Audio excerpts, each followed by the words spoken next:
During the pandemic, 9 filmmakers isolating in different parts of the world joined to make a film called 1-9, a film about what it means to find connection in a time of isolation. We are joined now by the well-known Canadian filmmaker who conceived it and made it happen, Ingrid Veninger. Thanks for joining us on Morning Live. Good morning. So when and why did you conceive, or how did you conceive of this special project? And how did you get it all done? Yeah, well, it was exactly 1 year ago, almost March 2020. We were in a global pandemic. I planned to make my 8th feature film in the UK. That was not going to happen. So I shifted my energy to collaboration, working with women. I was curious about how other artists were coping, what their perspectives were on what was going on. And essentially, the impulse was to make something collectively that would be impossible individually. And that's how 1-9 was born. Okay, so we mentioned off the top, isolation is kind of the theme. So this is 9 chapters. Can you walk us through the chapters of this? Yeah, essentially the process was very intuitive in how these different filmmakers became a part of the project. They were women I'd never worked with before, but who I really admired and respected. We were a range of ages from 20 through 60, different backgrounds, different experience levels.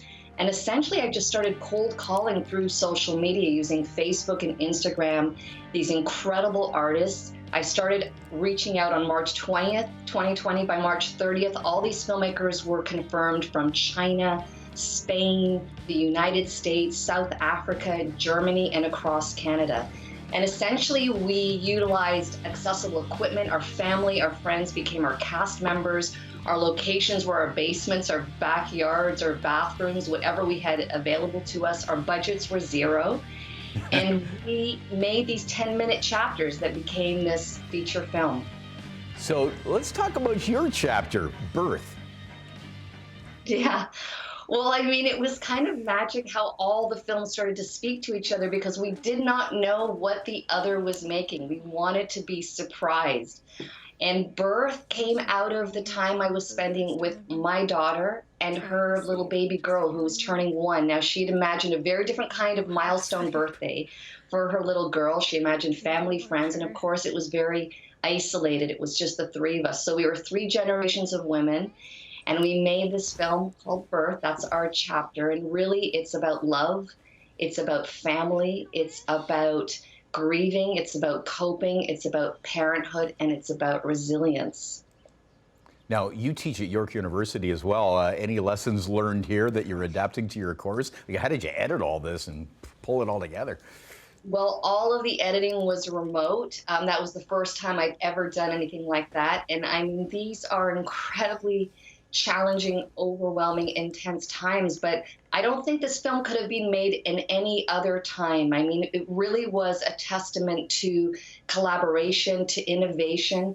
And at York, in fact, it inspired a brand new course. I teach in the School of Arts, Media, Performance, and Design. We're in our last week of the term. That looks like a busy week, Ingrid. Yeah. Yeah. This is what's going on right now. But yeah. It inspired a course that is about collective filmmaking. And I had 16 students, undergraduate and graduate, collaborating on a feature film that turned out to be quite fantastic. That's amazing. I'm reading the Orange Post-it and it said, talk to Bob on Morning Live. Thanks for doing that, Ingrid.